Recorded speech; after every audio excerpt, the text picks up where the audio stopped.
Welcome to Naresh academy. Union Public service Commission మరియు Andhra Pradesh public service commission group 1 and group 2 సంబంధించి August 22, 2023 తేదీ సంబంధించి Eenadu Sakshi news paper వచ్చిన important articles సమగ్ర విశ్లేషణ తెలుగులో ఈ వీడియోలో చూద్దాం. క్వశ్చన్ నెంబర్ 20వ ఆసియాన్ భారత ఆర్థిక మంత్రుల సమావేశం ఎక్కడ జరిగినది? ఆన్సర్ ఇండోనేషియాలోని సెమరాంగ్ లో. వివరాలు: ఇండోనేషియాలోని సెమరాంగ్ లో 21 ఆగస్టు 2023న జరిగిన 20వ ఆసియాన్ ఏసియన్ భారత్ ఆర్థిక మంత్రుల సమావేశానికి వాణిజ్య పరిశ్రమల మంత్రిత్వ శాఖ పరిధిలోని వాణిజ్య విభాగపు అదనపు కార్యదర్శి శ్రీ రాజేష్ అగర్వాల్ హాజరయ్యారు.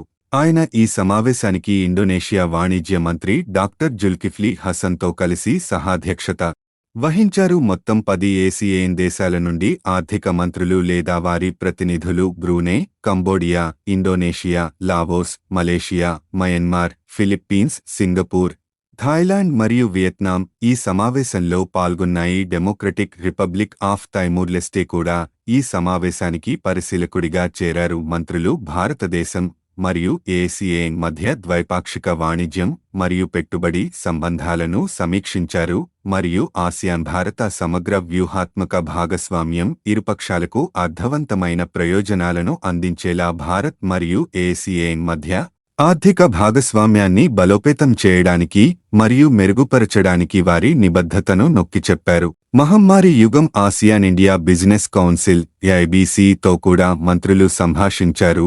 2009లో కుదిరిన ఆసియాన్ భారత్ వర్తక వాణిజ్య ఒప్పందం ఆతిగా సకాలంలో సమీక్షించడమే ఈ ఏడాది సమావేశం యొక్క ప్రధాన ఎజెండా. భారతదేశం మరియు ఏసియన్ 2022-23లో $131.5 బిలియన్ల ద్వైపాక్షిక వాణిజ్యాన్ని నమోదు చేశాయి. 2022-23లో భారతదేశ ప్రపంచ వాణిజ్యంలో ఆసియాన్తో వాణిజ్యం 11.3% వాటాను కలిగి ఉంది. క్వశ్చన్ నెంబర్ 2 భారతదేశ ఆసియాన్ వాణిజ్య ఒప్పంద సమీక్ష ఒప్పందం గురించి తెలపండి. ASEAN India trade in goods agreement ఆతిగా అనేది ఏసియన్ మరియు భారతదేశం యొక్క 10 సభ్య దేశాల మధ్య వాణిజ్య ఒప్పందం. 2009లో థాయిలాండ్లోని బ్యాంకాక్లో జరిగిన 7వ ఏసియన్ ఆర్థిక మంత్రులు భారత్ సంప్రదింపుల సందర్భంగా ఏసియన్ మరియు భారతదేశం ఒప్పందంపై సంతకం చేశాయి. 2010లో అమల్లోకి వచ్చిన ఈ ఒప్పందాన్ని కొన్నిసార్లు Asian India free trade agreement అని పిలుస్తారు. ఈ ఒప్పందం సంతకం చేసినప్పటి నుండి ఆసియాన్ మరియు భారతదేశం మధ్య క్రమంగా పెరుగుతున్న వాణిజ్యానికి దారితీసింది. ఈ ఒప్పందం 2003లో రూపొందించబడిన భారతదేశం మరియు ఏసియన్ మధ్య సమగ్ర ఆర్థిక సహకారంపై ఫ్రేమ్వర్క్ ఒప్పందం నుండి ఉద్భవించింది. ఇది భౌతిక వస్తువులు మరియు ఉత్పత్తులలో వాణిజ్యాన్ని కవర్ చేస్తుంది మరియు సేవల వ్యాపారం కాదు. ఏసియన్ మరియు భారతదేశం 2014లో ప్రత్యేక ASEAN India trade in services agreement పై సంతకం చేశాయి. ఏసియన్ ఇండియా ఇన్వెస్ట్మెంట్తో పాటు 3 ఒప్పందాలు కలిసి ఏసియన్ ఇండియా ఫ్రీ ట్రేడ్ ఏరియాగా ఏర్పడ్డాయి. ఒప్పందం ప్రకారం ఏసియన్ మరియు భారతదేశం 76.4% వస్తువులపై సుంకాలను క్రమంగా తొలగించడానికి మరియు 90% పైగా వస్తువులపై సుంకాలను సరళీకరించడానికి కట్టుబడి ఉన్నాయి. భారతదేశం మరియు ఆసియాన్ దేశాలు తమ వస్తువుల స్వేచ్ఛా వాణిజ్య ఒప్పందాన్ని సమీక్షించడానికి అంగీకరించాయి. వాణిజ్య అసమానత ని పరిష్కరించడం మరియు ద్వైపాక్షిక వాణిజ్య సంబంధాలను మెరుగుపరచడం లక్ష్యం. వాణిజ్య మంత్రిత్వ శాఖ ఒప్పందాన్ని ప్రకటించింది. సెప్టెంబరు ప్రారంభంలో జరిగే భారతాసియాన్ నేతల శిఖరాగ్ర సదస్సులో ఆతిగా సమీక్ష జరుగుతుంది. తదుపరి మార్గదర్శకత్వం మరియు దిశానిర్దేశం చేయడమే లక్ష్యం. క్వశ్చన్ నెంబర్ 3 27వ ఫ్రిగేట్ ఇన్స్ సహ్యాద్రి మరియు P-8 maritime petrol air craft భారతదేశం నుండి పాల్గొన్న నౌకలు. ఎక్స్ మలబార్ యొక్క సముద్ర దశగాలి ఉపరితలం మరియు సముద్రగర్భ డొమైన్లు ఆయుధ కాల్పులు మరియు క్రాస్డెక్ హెలికాప్టర్ కార్యకలాపాలలో సంక్లిష్టమైన మరియు అధిక తీవ్రత కలిగిన వ్యాయామాలను చూసింది. మలబార్ వ్యాయామం అంటే ఏమిటి? మలబార్ ఎక్సర్సైజ్ 1992లో భారత మరియు అస్ నౌకాదళాల మధ్య ద్వైపాక్షిక నౌకాదళ వ్యాయామంగా ప్రారంభమైంది. 2015లో జపాన్ వ్యాయామం మలబార్లో చేరింది. దీనిని త్రైపాక్షిక నౌకాదళ వ్యాయామంగా మార్చింది. 2020లో ఆస్ట్రేలియన్ నేవీ మలబార్ ఎక్సర్సైజ్లో చేరింది. దీని చతుర్భుజ నావికా వ్యాయామంగా మార్చింది.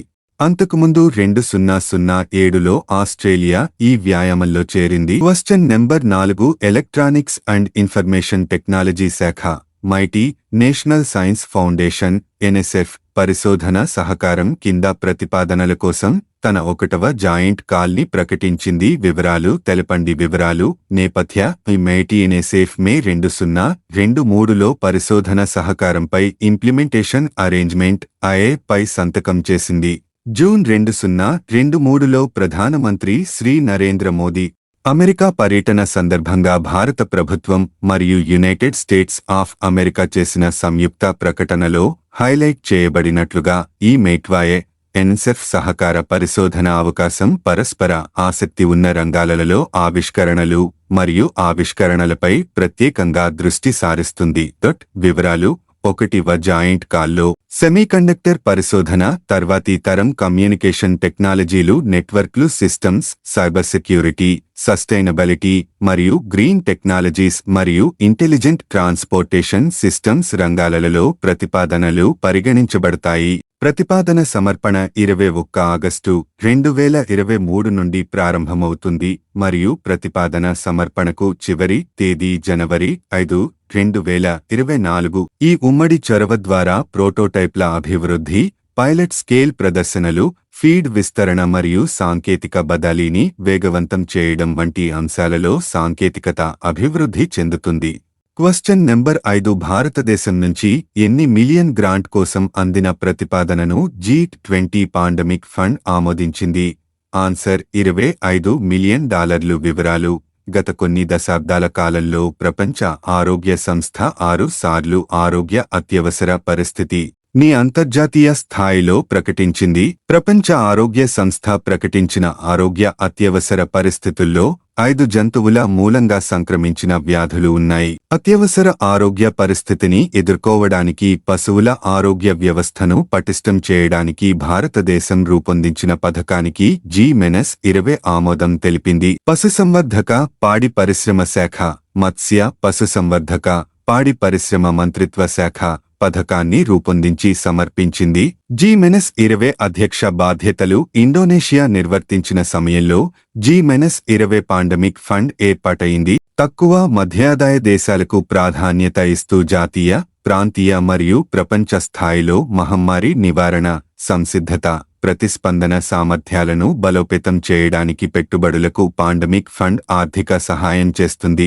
పాండమిక్ ఫండ్ నిధులతో వ్యాధి నిఘా, ముందస్తు హెచ్చరిక వ్యవస్థను బలోపేతం చేసి ఏకీకృతం చేయడం, ప్రయోగశాల వ్యవస్థను అప్గ్రేడ్ చేసి విస్తరించడం, ఇంటరాపరబుల్ డేటా సిస్టంలను మెరుగుపరచడం, రిస్క్ అనాలిసిస్, రిస్క్ కమ్యూనికేషన్ కోసం డేటా అనలిటిక్స్ సామర్థ్యాన్ని పెంపొందించడం, ఆరోగ్య భద్రత బలోపేతం చేయడానికి పెట్టుబడులకు పాండమిక్ ఫండ్ ఆర్థిక సహాయం చేస్తుంది. పాండమిక్ ఫండ్ నిధులతో వ్యాధి నిఘా, ముందస్తు హెచ్చరిక వ్యవస్థను బలోపేతం చేసి ఏకీకృతం చేయడం, ప్రయోగశాల వ్యవస్థను అప్గ్రేడ్ చేసి విస్తరించడం, ఇంటరాపరబుల్ డేటా సిస్టంలను మెరుగుపరచడం, రిస్క్ అనాలిసిస్, రిస్క్ కమ్యూనికేషన్ కోసం డేటా అనలిటిక్స్ సామర్థ్యాన్ని పెంపొందించడం, ఆరోగ్య భద్రత బలోపేతం చేయడం లాంటి అంశాలు అమలు జరుగుతాయి. పథకం అమలులో ఇతర దేశాలకు భారతదేశం సహకారం అందిస్తుంది. పాండమిక్ ఫండ్ మహమ్మారి నివారణ, సంసిద్ధత, ప్రతిస్పందన కోసం అదనపు అంకితమైన వనరులను సమీకరించడంతో పాటు పెట్టుబడులను ప్రోత్సహిస్తుంది. భాగస్వాముల మధ్య సమన్వయాన్ని మెరుగుపరుస్తుంది. జంతువుల నుంచి పెంపుడు జంతువులు మరియు వన్యప్రాణులు మనుషులకు సోకే అవకాశం ఉన్న వ్యాధుల నివారణకు ప్రాజెక్టు ప్రాధాన్యత ఇస్తుంది. ప్రజల ఆరోగ్యం, పోషక భద్రత, జీవనోపాధికి అపాయం కలిగించే వ్యాధుల నివారణకు అమలు జరిగే పథకాన్ని ఆసియా అభివృద్ధి బ్యాంకు పర్యవేక్షిస్తుంది. Food and agriculture organization project అమలుకు అవసరమైన సాంకేతిక సహకారం అందిస్తుంది.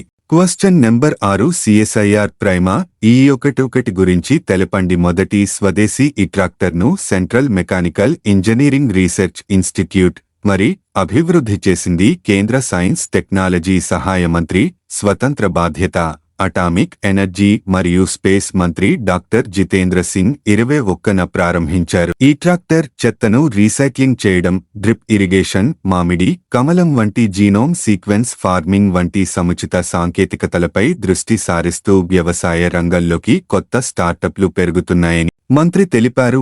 Central Mechanical Engineering Research Institute గురించి పశ్చిమ బెంగాల్లోని దుర్గాపూర్లో Central Mechanical Engineering Research Institute February 1958లో మెకానికల్ ఇంజనీరింగ్ టెక్నాలజీ అభివృద్ధికి సంబంధించిన నిర్దిష్ట పనితో స్థాపించబడింది. Council of Scientific and Industrial Research CSIR ఆధ్వర్యంలో మెకానికల్ ఇంజనీరింగ్ కోసం ఇది అపెక్స్ ఆర్డి ఇన్స్టిట్యూట్ పరిశ్రమకు సేవ చేయడం మరియు మెకానికల్ ఇంజనీరింగ్ సాంకేతికతను అభివృద్ధి చేయడం దీని ఆదేశం. తద్వారా వ్యూహాత్మక మరియు ఆర్థిక రంగాలలో విదేశీ సహకారంపై భారతదేశం ఆధారపడటం గణనీయంగా తగ్గుతుంది. ఇది పరిశోధనలో పాల్గొంటుంది మరియు మెకానికల్ ఇంజనీరింగ్ మరియు అనుబంధ డొమైన్లలో ఖర్చుతో కూడుకున్న మరియు విలువ ఆధారిత సాంకేతికతలను అభివృద్ధి చేస్తుంది.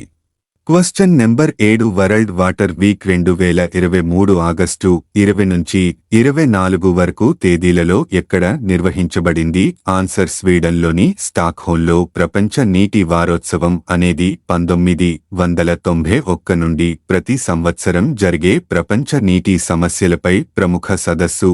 ప్రముఖ సంస్థలతో సహసృష్టించబడిన లాభాపేక్షలేని ఈవెంట్. వరల్డ్ వాటర్ వీక్ అనేక వృత్తిపరమైన నేపథ్యాలు మరియు ప్రపంచంలోని ప్రతి మూలకు చెందిన విభిన్నమైన పాల్గొనేవారిని ఆకర్షిస్తుంది. ప్రపంచ నీటి వారోత్సవం 2023 యొక్క థీమ్ మార్పుల విత్తనాలు, నీటి ఆధారిత ప్రపంచం కోసం వినూత్న పరిష్కారాలు. క్వశ్చన్ నెంబర్ 8 చంద్రయాన్ ప్రస్తుత స్థితి తెలపండి.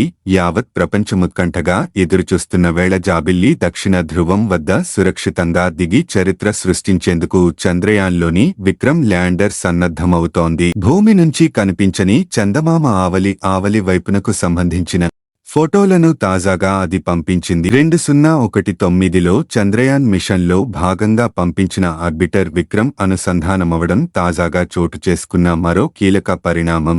జాబిల్లి చుట్టూ తిరుగుతున్న చంద్రయాన్ ఆర్బిటర్ ల్యాండర్ను విజయవంతంగా అనుసంధానించినట్లు భారత అంతరిక్ష పరిశోధన సంస్థ ఇస్రో సోమవారం ట్విట్టర్ ఎక్స్ వేదికగా వెల్లడించింది. మిత్రమా, స్వాగతం అంటూ విక్రమ్క పాత ఆర్బిటర్ స్వాగతం పలికింది. ఆ రెండింటి మధ్య పరస్పర సమాచార మార్పిడి వ్యవస్థ స్థాపితమైంది. ల్యాండర్ మాడ్యూల్ను సంప్రదించేందుకు బెంగళూరులోని ISRO telemetry, tracking, command networking కేంద్రానికి ఇప్పుడు మరిన్ని దారులు తెరుచుకున్నట్లయింది అని ట్వీట్ చేసింది. చంద్రయాన్ ఆర్బిటర్ మిషన్ జీవితకాలం 7 ఏళ్ల. Question number 9 reserve bank of India RBI వెల్లడించిన గణాంకాల ప్రకారం 2023 ఆగస్టు 18 నాటికి మన ఫారెక్స్ విదేశీ మారకపు నిల్వల్లో పసిడి నిల్వలు ఎన్ని లక్షల కోట్లకు చేరాయి? ఆన్సర్ 3,67,000 రూపాయలు కోట్లకు చేరాయి. జనవరి 2023న ఇవి 2.02 లక్షల కోట్ల రూపాయలు స్థాయిలోనే ఉన్నాయి. మొత్తం విదేశీ మారకపు నిల్వల్లో పసిడి వాటా 6.08% నుంచి 7.36%కి చేరింది. కోవిడ్ మహమ్మారి నుంచి విదేశీ మారకపు నిల్వల్లో పసిడి వాటా 1% పెరిగింది. జనవరి 2020 నుంచి పసిడి నిల్వలు 82% వృద్ధిని నమోదు చేశాయి. అప్పటితో పోలిస్తే ఫారెక్స్ నిల్వలు కూడా 51% పెరిగి 49.9 లక్షల రూపాయలు కోట్లకు చేరాయి. అంతర్జాతీయ అనిశ్చితులు, పెరుగుతున్న ద్రవ్యోల్బణం వంటి కారణాలతో ఆయా దేశాల కేంద్ర బ్యాంకులు పసిడి నిల్వలు పెంచుకుంటున్నాయి. పసిడి అనేది సెక్యూరిటీ ఉన్న లిక్విడ్ ఆస్తి. ఎప్పుడు కావాలంటే అప్పుడు నగదుగా మార్చుకునే అవకాశం ఉంది. అంతర్జాతీయ అనిశ్చితులు, అధిక ద్రవ్యోల్బణం నేపథ్యంలోనూ మంచి ప్రతిఫలం అందిస్తుంది. అందుకే ప్రపంచవ్యాప్తంగా కేంద్ర బ్యాంకులు పసిడిని కొనుగోలు చేస్తున్నాయని Shinhan bank, global trading center, FX and rates treasury ఉపాధ్యక్షుడు కునాల్ సోదాని వెల్లడించారు. క్వశ్చన్ నంబర్ 10 ఆంధ్రప్రదేశ్లో ఎన్ని చీరలకు జియోగ్రాఫికల్ ఇండికేషన్ జీఐ సర్టిఫికేట్ ఇచ్చారు? అన్స్ 4 ఉప్పాడ జందాని చీరలు, పెడన కలంకారీ, మంగళగిరి చీరలు, ధర్మవరం సిల్క్ చీరలు, వెంకటగిరి కాటన్ చీరలకు జియోగ్రాఫికల్ ఇండికేషన్ జిఐ సర్టిఫికేట్ ఇచ్చారు. ఆంధ్రప్రదేశ్ మాత్రం 26 జిల్లాలకు గాను 24 జిల్లాల్లో 35 రకాల చేనేత రకాల ఉత్పత్తులు నేయడం అరుదైన రికార్డు. ఒక జిల్లా ఒక ఉత్పత్తి, one district one product DOP కార్యక్రమంలో అవార్డు కోసం వీటి వివరాలతో రాష్ట్ర చేనేత జౌళి శాఖ దరఖాస్తు చేయడం విశేషం. కాగా ఇప్పటికే రాష్ట్రంలో దాదాపు 8 రకాల చేనేత రకాలను ఒక జిల్లా ఒక ఉత్పత్తి కార్యక్రమంలో కేంద్రం గుర్తించింది.